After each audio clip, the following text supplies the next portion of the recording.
이 한 시간 하나님의 은혜가 더 풍성하게 임하게 되기를 예수님의 이름으로 축원해 드립니다.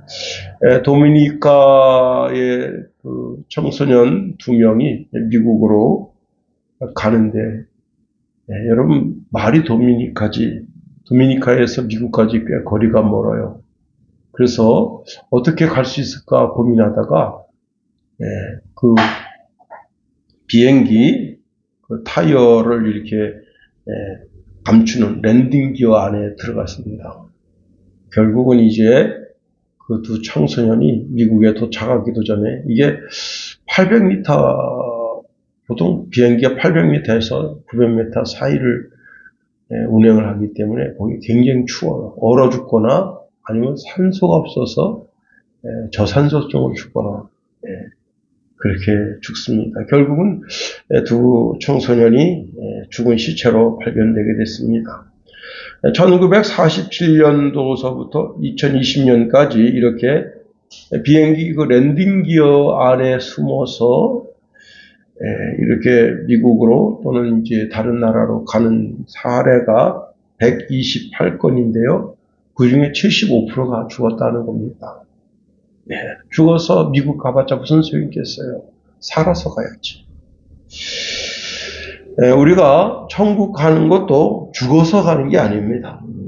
주님은 우리가 천국 가는 것에 대해서 요한복음 11장 25, 26절에 나는 부활이요 생명이니 나를 믿는 자는 죽어도 살겠고 무릇 살아서 나를 믿는 자는 영원히 죽지 아니하리니 이것을 내가 믿느냐 말씀하십니다. 우리는 죽어도 사는 그런 축복을 받은 사람들이다 하는 겁니다. 시편 116편 15절에 보니까 그의 경건한 자들의 죽음은 여호와께서 보시기에 귀중한 것이로다 말씀하십니다. 그런데 우리 주님이 부활에 관해서 말씀하시면서 아브라함, 이삭, 야곱이 지금 천국에 살아있다. 그 말씀을 주십니다. 그렇습니다. 우리가 이 땅에서 육신의 생명이 다 해서 하나님 나라에 가게 될 때에 육신은 이제 흙으로 돌아가게 되지만 영은 살아서 하나님 나라에 들어가게 되는 겁니다. 우리가 지난 시간에도 이제 말씀드렸습니다만 성도라는 단어는 하나님과 연관 지어진 단어라 말씀했습니다. 여호와 하나님께서 성도의 죽음을 아주 존귀한 것으로 보신다는 겁니다. 다시 말하면 성도가 이 땅에서 육신의 생명의 수를 다해서 죽게 될 때 하나님은 인자와 사랑으로 성도를 바라보신다는 겁니다. 성도는 일평생 하나님 의지하고 그의 성품을 따르며 노력했던 자들이다 하는 겁니다. 여호와 하나님은 우리가 하나님의 성품을 닮아서 주의 자비하심을 세상에 나타내면 하나님도 우리를 바라보시면서 주의 자비하심으로 우리를 이제 바라보신다는 겁니다. 특별히 여기 그의 경건한 자들의 죽음은 여호와 보시기에 귀중한 것이로다. 귀중하다라고 하는 것은요, 가장 가치가 높은 그런 뜻도 있고 영광스럽고 찬란한 그런 뜻도 있습니다. 예수 안 믿는 사람들은 생명의 가치가 무가치하죠. 그 죽음으로 끝나는 거예요. 육신도 죽고 영도 죽는 거예요. 그러나 우리 그리스도인들은 비록 육신은 그 죄의 값으로 말미암아 이제 사라지게 되지만 영은 영영이 살아서 그리고 주님이 땅에 강림하실 때 그 육체가 다시 부활하는 부활의 축복을 받게 되는 겁니다. 때로는 성도가 이제 사악한 자들의 손에 의해서 무참하게 아주 짓밟힐 때가 있습니다. 세상 사람들의 눈에는 성도의 생명이 그렇게 너무 무의미하고 무참하게 아무런 영광도 없이 저렇게 아주 예수가 뭐라고 목숨 걸고 주기철 목사님 일제 시대 때 그 신사참배 거부하고 참 그런 거 보면 세상 사람들은 그게 별거 아닌 것 같지만 성도에게 있어서는 그것이 하나님을 최고로 사랑하는 사랑의 마음이고, 그것을 통해서 여러분 하나님께서는 성도의 생명을 최고로 중하게 보시는 겁니다. 그러므로 여러분 우리가 이런 경우가 있어요.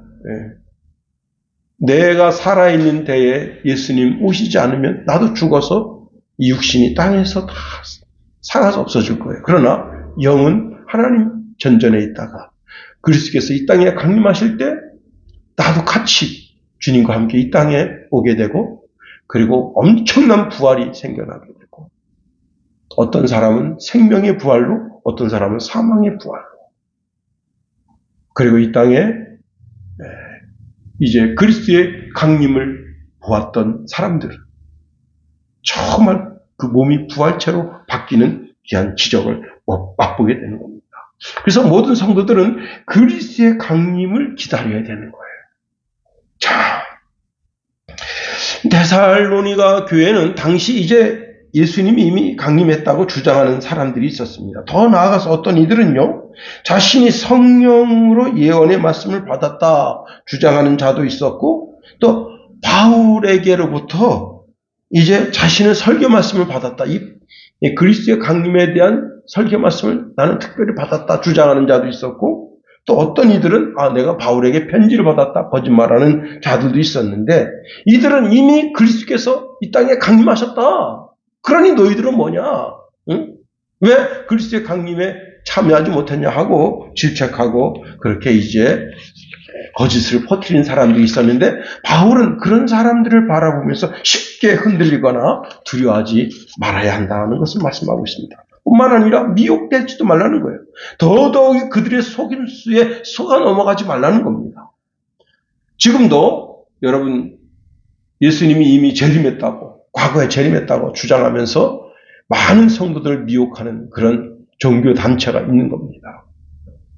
자, 진리가 아닌 것을 진리로 받아들여서 스스로 파멸에 이르는 어리석은 자가 되면 안 되는 겁니다. 우리는 오직 진리 대신 예수님만 사랑하고 그분의 가르침 따라 살게 되고, 그리고 주님께서 주시는 구원의 은혜 가운데 우리가 들어가야 되는 겁니다. 자, 악한 자가 이 땅에 나타나게 될 때 사탄의 모든 능력으로 성도를 미혹합니다. 자, 그런데 이 악한 자의 끝이 무엇인가 하면 거짓이에요. 거짓. 모든 것이 다 거짓이에요. 예. 그러니까 우리가 거짓은 화려한 것이 많아요. 포장지가 화려할 경우가 있어요. 속 알맹이는 별것 없는데, 제가 오늘 교회 오기 전에 이제 정말 가슴 아픈 뉴스를 들었는데, 전국에서 이제 그 산불난 지역에다가 자기 집에 있던 쓰레기 있잖아요. 쓰레기 옷, 자기도 아니고 유행이 지난 지 십수년 지난 거예요. 그런데 아깝거든. 그런데 그거를 다 그냥 박스 채가지고 보내는데, 택배비를 자기가 내면 되는데 택배비 자기가 안 내고 착불로 하는데, 착불로 택배비만 지금 70만 원 나갔대요. 문제는 뭐냐면 그 옷 중에서 70% 이상 다 버려야 돼요. 다 쓰레기 같은 옷이에요. 그 다음에 자기 집에서 쓰는 그 도구 있잖아요. 이제 주방 도구, 뭐 그 프라이팬이라든가 이런 것도 못 쓰는 거, 다 코팅 벗겨진 거, 그런 거, 그런 걸 보내가지고 받는 사람이 너무 속상하다. 이런 거 보내지 말라. 이거 뭐 하는 거예요? 아니, 포장지는 화려해요. 야, 그 산불 이재민들과 그분들 우리가 도와야지. 포장지는 좋아요. 근데 포장지 뜯고 그 안에 내용을 보니까 이게 완전히 아니다. 이런 건 아니다. 그런데 악한 자가 바로 그와 같은 거예요. 그렇습니다. 결국은 모든 것이 불의한 것으로, 거짓으로 끝나게 되는 겁니다. 우리 모두는 진리 대신 예수 그리스도를 구주로 믿는 자들입니다. 우리는 하나님의 주권 하에서 하나님이 우리를 창세전에 선택하셨고 성령을 통해서 거룩하게 하시고 또 진리 대신 예수 그리스도를 믿음으로 말미암아 구원받게 된 성도들이다. 그럼 우리는 그로 인해서 감사할 수밖에 없다는 겁니다. 오늘 우리가 13절 이제 마지막 9절과 14절 말씀을 통해서 한번 말씀을 통해서 은혜를 나누고자 원합니다. 우리 14절을 다시 한번 읽어볼까요? 14절 시작.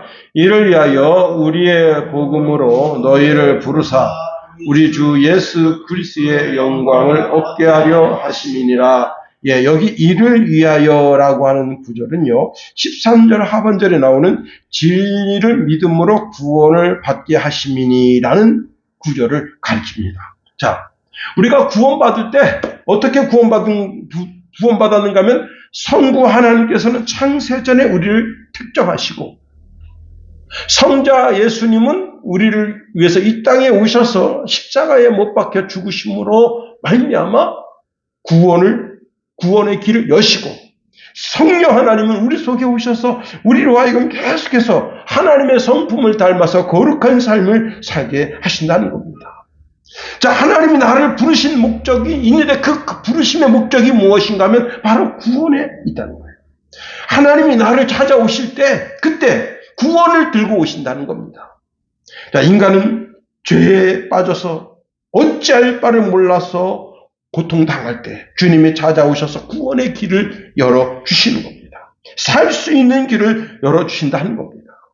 그런데 이러한 구원의 길은 이미 창세 전 온 우주 만물을 창조하기 그 이전에 하나님이 그렇게 정해 놓으셨다는 거예요. 자, 누구든지 예수님을 주와 그리스도로 믿음으로 말미암아 구원을 얻도록 법을 정했다 하는 겁니다. 여러분, 그 탈북하시는 분들이 이제 많이 이제 우리나라로 오시죠. 그런데 그 탈북민들이 오시면 그분들이 왔을 때 그때 그분들을 대한민국 국민으로 그 즉시 민증을 줍니다. 이분들이 깜짝 놀라는 거예요. 대한민국에 왔더니 여러분, 내가 만약 북한에 가면 북한 국민이라고 민증 주겠어요? 응? 그렇게 안 한단 말이야. 그런데 북한 주민이 탈북해서 저는 그 이만갑 이제 만나러 갑니다. 그 프로그램 여러 개를 봤어요. 진짜 어떤 거는 정말 처음부터 그냥 끝까지 눈물을 지으면서 보는 게 많아요. 너무 집에 애처로워. 너무 안타깝고. 참, 여러분, 그 속내를 몰라서 그렇지. 그 방송이니까 방송할 수밖에, 방송 하는 거지만 사실 그분들이 그 방송에 나오는 것은 일부고 그들이 가지고 자기 마음속에 감춰진 그 아픔은 90%, 99%예요. 특히 여자들은 거의 그냥 진짜 뭐 성윤리 이런 거 여러분 찾아볼 수 없어요. 다 짓밟히고 그렇게 했다가 결국 이제 미얀마 뭐 이렇게 태국 캄보디아 이렇게 가서 그쪽에서 겨우 한국으로. 그런데 여러분, 한국에 오니까 그분들 따뜻하게 맞이하면서 오자마자 주민등록증 주고 살 수 있도록 정착해 줄 수, 정착금을 주고 또 아파트도 주고 직업도 주고. 그 왜 그렇게 했냐? 법을 그렇게 정해놓은 거예요. 법을. 여러분, 자, 하나님은 온 인류를 구원하실 때 아주 효과적으로 구원하기 위해서 이미 창세전에 우리를 선택해서 구원에 이르게 하는 법을 정해놓으신 거예요. 그래서 13절에 보니까 주께서 사랑하시는 형제들아, 우리가 항상 너희에 관하여 마땅히 하나님께 감사할 것은 하나님이 처음부터 너희를 택하사라고 말씀하고 있습니다. 여기 처음부터라고 하는 말은 어떤 뜻인가 하면 어떤 행동이 일어나기 이전에 선택됐다는 뜻이에요.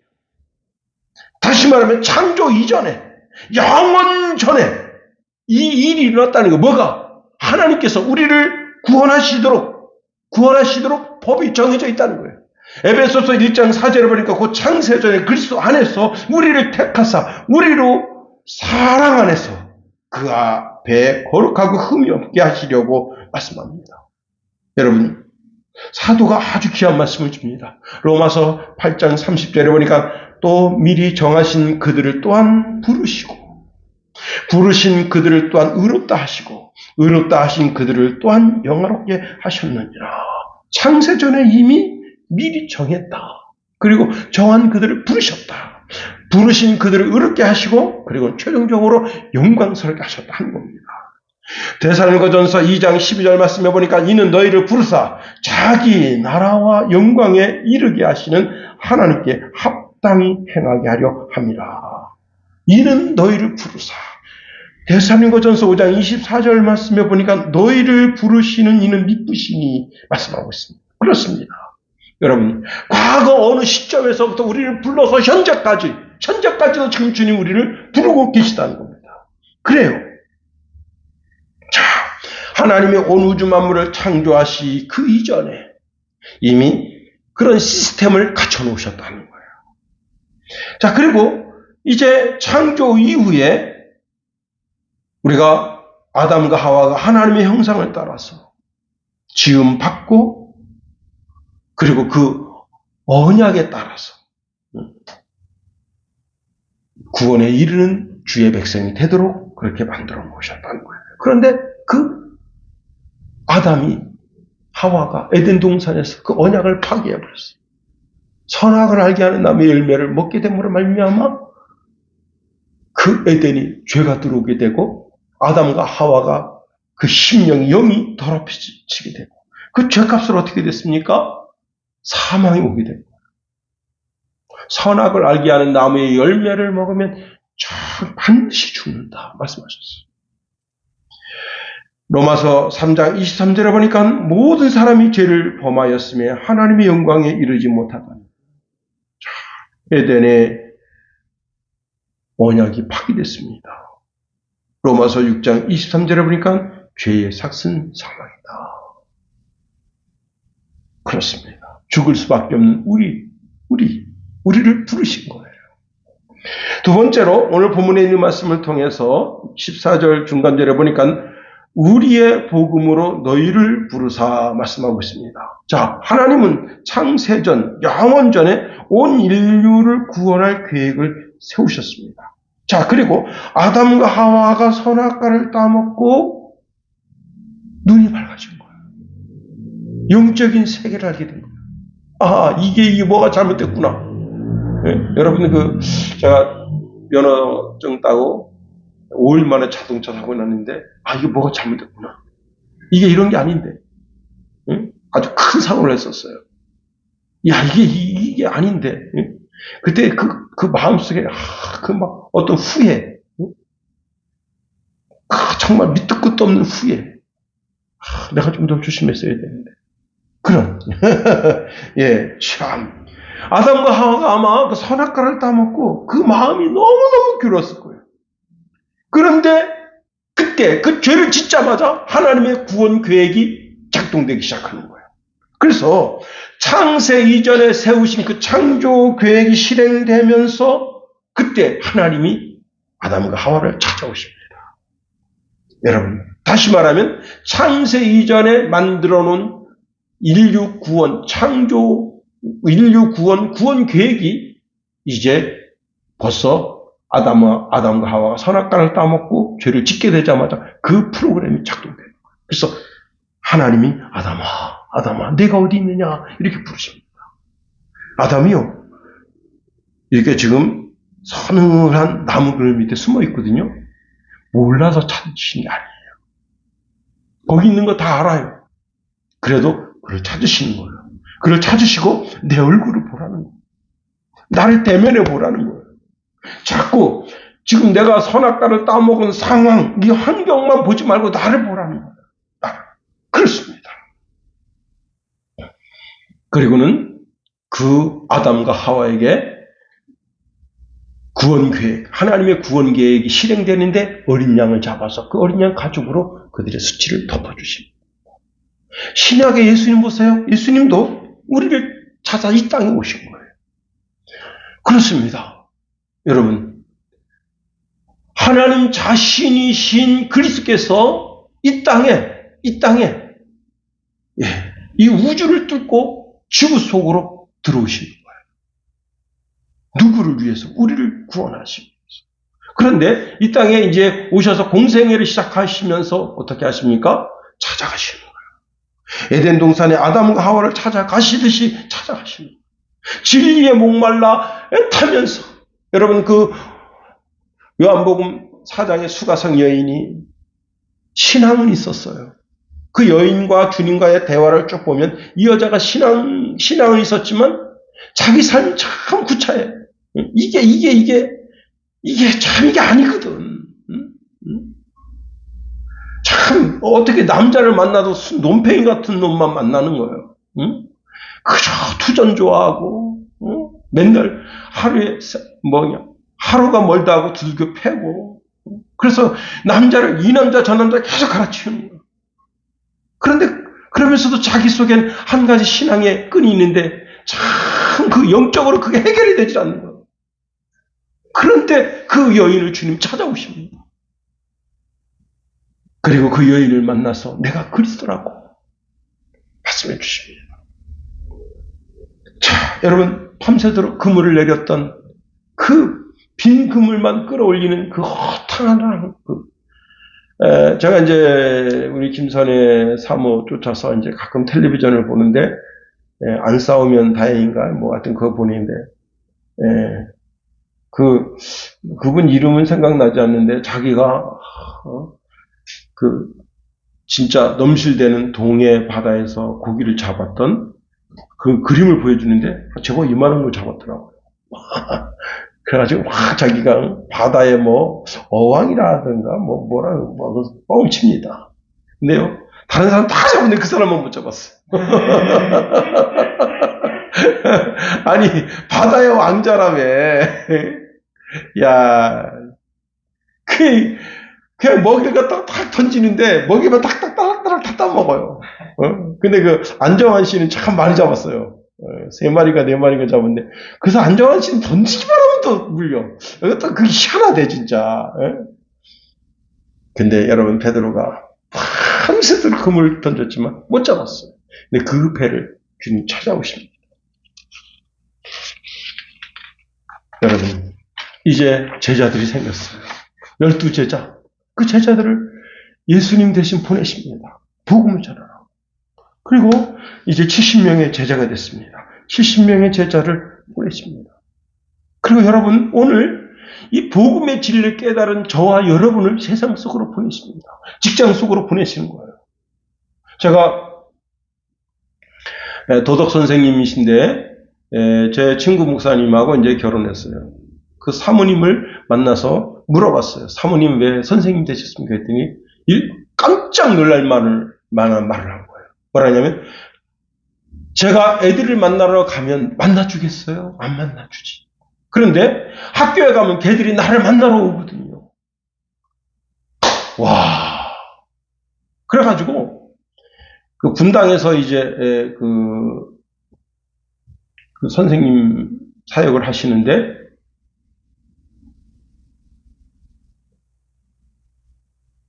자기네 반 40명 애들 전부 다 전도한 거예요. 와. 그래서요, 그 반만, 그 선생님만 다루는 그 학생들인데 한 70명 정도 돼요. 근데 저는 깜짝 놀란 거예요. 선생님이 얘들아 자습해라. 여러분 교회 왔다고 교회. 예? 여기가 학교가 아니에요. 교회 왔어 교회. 얘들아 자습해라. 그랬더니 공과책 펴놓고 다 공부하고 있습니다. 이게 가능하냐고 이게. 예? 얘들아 자습해 떠들지 말고. 와, 학교나 교회나 똑같아요. 그런데 걔들이 여러분 그 선생님이 뭐 자기 입법 이쁘게 봐준다고 해서 왔겠어요? 그 선생님 통해서 뭘 발견한 거예요? 예수님 발견한 거예요. 그리스도를 발견한 거예요. 그렇습니다. 여러분 예수님께서 우리를 세상에 보내시는 거예요. 직장에 보내시는 것이 내가 돈 벌러 갔다 생각하면 여러분은 하나님의 사람이 아니에요. 거기 내가 그리스도 예수의 사람으로 정직과 성실로 거기서 일한다. 가장 정직한 사람이라면 나다. 가장 성실한 사람이라면 나다. 그리고 거기서 복음의 삶을 사는 거예요. 빛된 삶을 사는 거예요. 주님 우리를 세상에 보내십니다. 하늘과 땅의 모든 권세를 내게 주셨으니 그러므로 너희는 가서 모든 민족을 제자로 삼아 아버지와 아들과 성령의 이름으로 세례를 베풀고 내가 너희에게 분부한 모든 것을 가르쳐 지키게 하라. 볼지어다 세상 끝날까지 너희와 항상 함께 있으리라 말씀하십니다. 우리더러 온 천하에 다니며 복음을 전할 책임을 지라는 거예요. 그런데 여러분, 이 복음이라는 것이 이게 이렇게 미련한 것이 없어. 응? 그래서 바울도 복음은 미련한 것이라고 했어요. 고린도서 1장 21절에 보니까 하나님의 지혜에 있어서는 이 세상이 자기 지혜로 하나님을 알지 못하므로 하나님께서 전도에 미련한 것으로, 전도가 어떤 거라고요? 미련한 거다. 그런데 전도에 미련한 것으로 믿는 자들을 구원하시기를 기뻐하셨도다 말씀했습니다. 전도는 인간의 눈으로 볼 때도 이게 참으로 어리석고 무가치한 것처럼 보여요. 그 전도를 통해서 어떻게 영혼이 구원받을 수 있겠는가? 말이 안 된다, 이게. 그런데 오늘 본문에 바울은 뭐라고 했냐면 이걸 가리켜서 우리 복음이라는, 우리 복음. 우리 복음이라는 말이 뭐예요? 복음에 아예 특화됐다는 거야, 특화됐다. 왜? 그 전에는 어쩌길래? 바울이 그 전에는요, 자기가 배운 게 많아요. 배운 게 많은 사람은 항상 이 가방끈 긴 것 자랑하고 싶어가지고 안달복달나. 자기가 여러분 헬라 철학의 그 꼭지점에 있고 히브리 문학의 꼭지점에 있고 그걸 어디서든 한번 좀 배운 티를 내고 싶어. 그런 인간이 꼭 있어요, 우리 주위에는. 들어보면 별것도 아닌데. 네? 참 가스럽지. 들어보면 별것도 아닌데 그냥 그냥 열심히 그냥 떠들어내. 그런데 아테네 가서 그렇게 했더니 에이, 시시한데? 저 사람 뭐 좀 대단한 줄 알았는데 에이, 시시한데? 그래가지고요, 창피를 톡톡하게 당했어요. 자, 망신 그런 개망신 당한 적이 없어. 그래서 여러분, 바울이 복음만 전하기로 말합니다. 예수님만 전하기로. 데살로니가전서 2장 9절 10절 말씀해 보면 형제들아 우리의 수고와 애쓰는 것을 너희가 기억하리니 너희 아무에게도 폐를 끼치지 아니하려고 밤낮을 일하며 너희에게 하나님의 복음을 전하였노라. 우리가 너희 믿는 자들을 향하여 어떻게 거룩하고 옳고 흠 없이 행하였는지에 대하여 너희가 증인이요 하나님도 그러시다 말씀했습니다. 자, 바울은 복음을 전하는 데 있어서 기도보다 성령보다 말씀보다 앞서지 않으려고 했습니다. 사도행전 16장에 보면 사도 바울이 이제 자기가 아시아 사람이니까 아시아의 복음을 전하고 싶은 그런 열정이 있어. 그런데 성령이 아시아의 복음을 못 전하게 한 거예요. 사도행전 16장 6절에 이렇게 말씀하고 있네요. 성령이 아시아에서 말씀을 전하지 못하게 하시거늘. 그런데 여러분, 바울이 그 성령의 역사하심에 순종한 거예요. 네. 그리고 자 7절에 무시아 앞에 이르러 비두니아로 가고자 애쓰되 예수의 영이 허락하지 아니한지라. 예. 바울이 그래서 이 복음을 가리켜서 우리 복음이라고 말하는 것은 복음에 특화됐다. 특별히 이제 고린도전서 2장에 가면 바울이 이렇게 말합니다. 형제들아, 내가 너희에게 나아가 하나님의 증거를 전할 때에 말과 지혜의 아름다운 것으로 아니하였나니 내가 너희 중에서 예수 그리스도와 그가 십자가에 못 박힌 것 외에는 아무것도 알지 아니하기로 작정하였습니다. 말씀했습니다. 오직 예수님만 전하고 싶다. 바울이 데살로니가에서 전도할 때도 오직 예수만 전했다. 그게 바로 우리 복음입니다. 여러분, 전도가 말로 하는 것이지만 이 말이 뭐냐?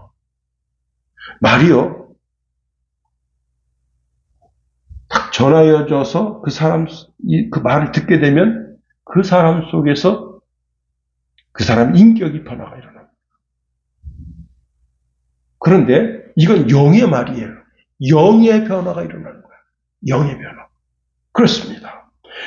로마서 1장 16절 17절에 바울이 이렇게 고백합니다. 내가 복음을 부끄러워하지 아니하노니 이 복음은 모든 믿는 자에게 구원을 주신 하나님의 능력이 됩니다. 먼저는 유대인에게요, 헬라인에게로라. 복음에는 하나님의 의가 나타나서 믿음으로 믿음에 이르게 하나니 기록된 바 오직 의는 믿음으로 말미암아 살리라 함과 같으니라 말씀했습니다. 여러분도 나의 복음이 있어야 돼. 나의 복음. 내가 누구에게든지 기꺼이 전할 수 있는 복음. 복음의 내용, 그 복음의 내용이 뭐예요? 예수. 예수님이 날 위해서 죽었다. 그분이 삶 안에 부활했다. 부활의 주가 되셨다. 지금 하나님 보좌 우편에 계신다. 그분의 재림을 우리가 기다립니다. 그렇습니다. 자, 세 번째로 오늘 14절 하반절에 이렇게 말씀하고 있네. 우리 주 예수 그리스도의 영광을 얻게 하려 하심이니라 말씀했습니다. 자, 복음의 미래는 성도에게 영광을 얻게 한다 하는 겁니다. 자, 구원이라고 하는 것이 현재만 국한된 것이 아니라 복음은 미래로 나아가는, 근데 미래의 끝에 무엇이 있는가 하면 하나님의 영광입니다. 그 영광에 들어가게 되는 거예요. 사실 성도는 그 성도의 영광이 그리스도의 영광이고 그리스도의 영광이 하나님과 연관되어져서 하나님의 영광이 된다는 거예요. 데살로니가 후서 1장 10절에 보니까 그날에 그가 강림하사 그의 성도들에게서 영광을 받으시고, 할렐루야, 여러분, 우리에게서 그리스도께서 영광을 받으시는 거예요. 그러니까 모든 믿는 자들에게 놀랍게 여김을 얻으시리니 말씀하고 있습니다. 자, 그리스도를 섬기는 모든 성도들은 주님의 영광이 모든 성도들에게 나타나고 주님은 성도들에게서 영광을 받으신다는 거예요. 데살로니가 후서 1장 12절 말씀해 보니까 우리 하나님과 주 예수 그리스도의 은혜대로 우리 주 예수의 이름이 너희 가운데서 영광을 받으시고, 우리 주 예수 이름이 너희 가운데서 영광을 받으시고 성도들 가운데서 주님께서 영광을 취하시게 되는 거예요. 자, 주님의 강림의 날에 주님의 영광을 받으실 뿐만 아니라 성도들도 그의 영광에 들어가게 된다는 거예요. 다시 말하면 우리가 이 땅 살면서 아직 영광의 날이 온 거예요. 아니에요. 주님이 우리가 인생 살면서 때로 기쁨, 즐거움, 환희를 맛보게 해요. 근데 그건 우리 주님께서 우리에게 주시는 영광의 매일이 아니다 말이에요. 자, 주님께서 우리에게 허락하신 그 영광의 매일은 언제냐? 그리스도의 강림의 날, 그날 구원이 완성되고 우리가 맛보게 되는 거예요. 그리고 그 영광을 천사들이 받들어 하나님 보좌 앞에 가지고 올라가게 되는 겁니다. 로마서 8장 18절 이렇게 말씀하고 있습니다. 생각하건대 현재의 고난은 장차 우리에게 나타날 영광과 좋게 비교할 수 없도다 말씀하십니다. 그래요. 예수 믿음으로 말미암아 당하는 섭섭함이 얼마나 많습니까? 무시당하는 것이 얼마나 많아요. 괴로움이 얼마나 많아요. 그런데 그걸 예수님 믿는 것 때문에 참아낸 거예요. 우리가 이 땅에 살면서 참 마음의 쓰라림이 있죠. 고통이 있죠. 그런데 그 모든 고난, 고통이 주님이 땅에 강림하실 때 그때 내가 받을 영광을 생각하니까 아무것도 아닌 거예요. 그렇습니다. 그런데 그 그리스도 예수의 강림의 날, 나를 그렇게 괴롭히던 그 왼수들이 그냥 추풍 낙엽 떨어지듯이 그냥 다 그냥 떨어지는 거예요. 그 영광이 그냥 땅바닥에 떨어져서 사람들이 지지밟게 되는 그런 추악한, 여러분 그 은행잎 있잖아요. 은행잎. 여러분 은행잎이 그 싸늘한 걸 됐을 때 사람들이 그 바라보면서 뭐라는 줄 알아요? 저 돈이었으면 좋겠다. 예? 그러면서 그걸 바라봐요. 그런데 그게 여러분 딱 비 오는 날 딱 땅바닥에 딱 떨어져 보세요. 아주 청소부가 아주 진짜 진절머리 나는 그런 쓰레기로 바뀝니다. 그런 것처럼 여러분 예수의 십자가, 그리스도의 십자가의 원수들, 그들이 그렇게 그냥 축복나게 떨어집니다. 주님은 그날 악인들을 다 처벌하십니다. 그런데 이것은 반드시 있어야 할 일 중에 하나라는 겁니다. 근데 그들이 그렇게 막 세상의 권세를 손에 쥐락펴락하다가 그렇게 비참하게 떨어져서 그래서 내가 영광을 취하는 게 아닙니다. 이미 그리스도 예수께서 강림하신 것 그 자체가 영광이에요. 그 영광에 내가 참여하고 있어서 그 악인들이 이 땅에 정말 쓰레기처럼 그렇게 죽은 낙엽처럼 쓸어 떨어져 내려가더라도 그것이 영광스럽지 못한다. 터키에 그 아주 지혜로운 소녀가 있습니다. 그 아버지가 이제 산에서 나무 해서 이렇게 나귀에다 이렇게 파는데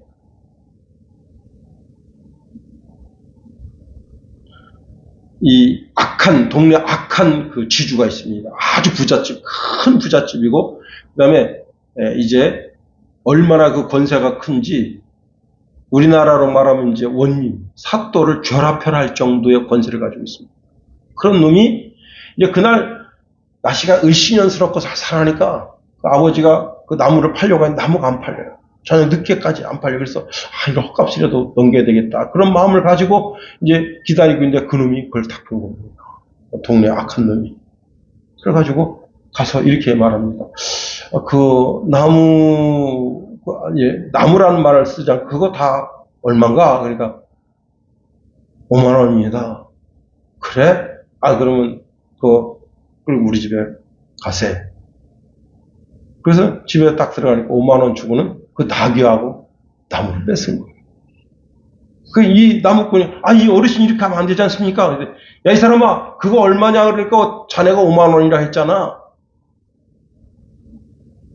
그래서 뺏긴 거예요.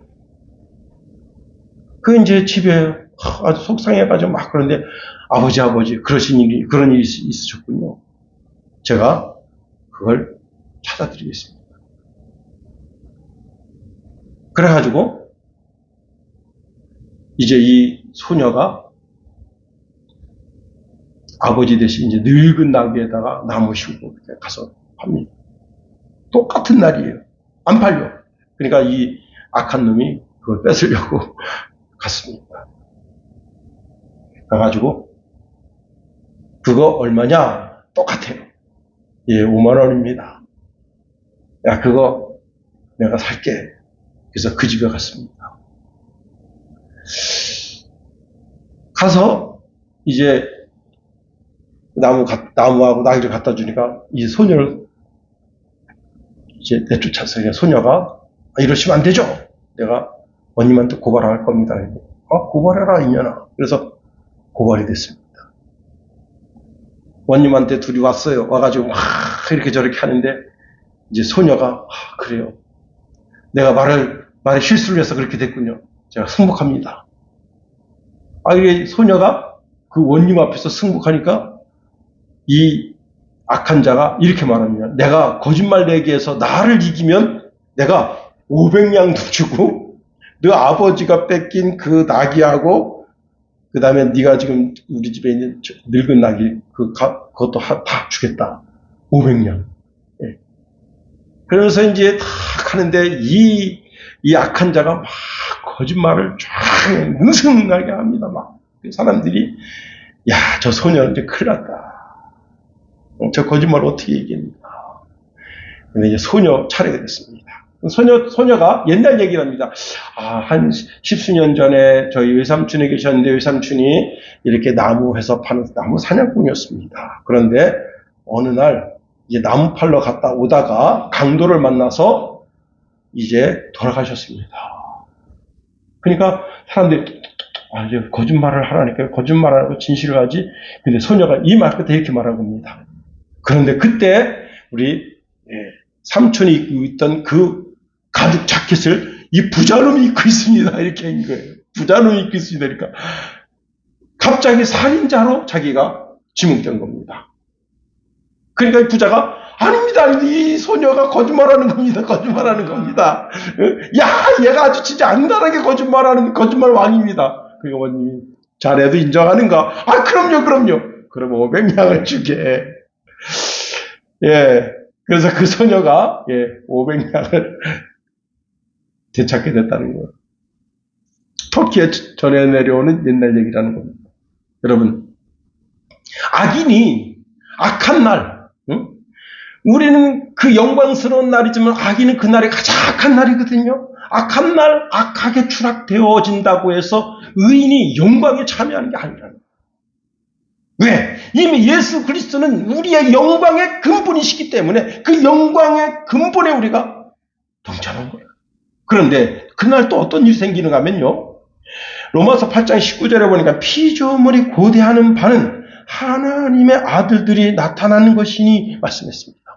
온 천하 만물이 다 여러분, 제가 이제 하도 졸려서 차에서 껌을 씹는데 우리 김선일 사모가 그래요. 여보 그 껌 씹지 마세요. 그래서 왜요? 그랬더니 이거 껌 씹으면 미세 플라스틱 100개씩 먹는데요.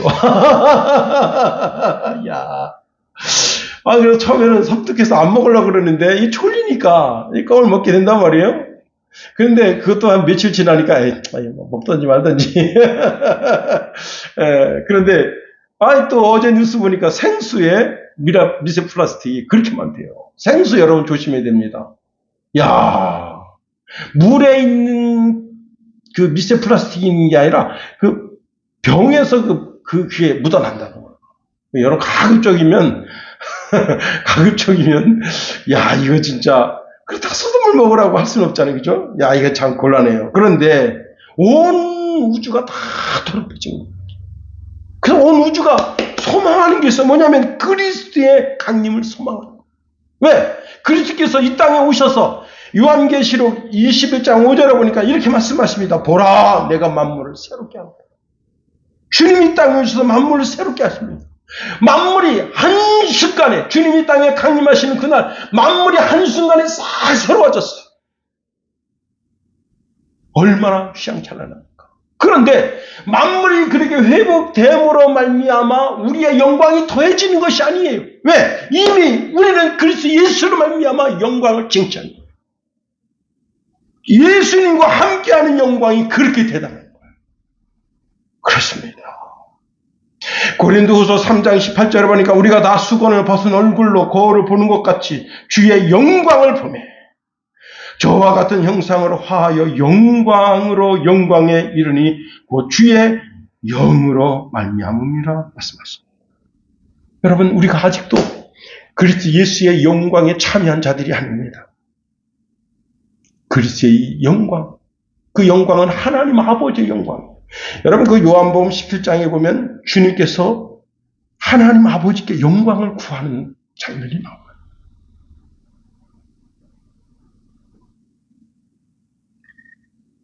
우리는 그 찬란한 영광의 날을 받아둔 사람들입니다. 여러분, 처녀가 시집갈 날 받아둔 처녀는 시집갈 날 그 날을 생각하면 항상 즐거워요. 총각이 장가갈 날 받아둔 총각은 그날만 생각하면 항상 즐거운 거예요. 그런 것처럼 우리는 그리스도 예수의 강림의 날에 우리에게 임할 영광이 있음을 아는 겁니다. 그렇습니다. 그리스도 예수의 영광, 그것을 생각하면서 이 땅 살 때 우리가 그리스도인으로서 당하는 고통, 고난 때문에 너무 상심하지 말아요.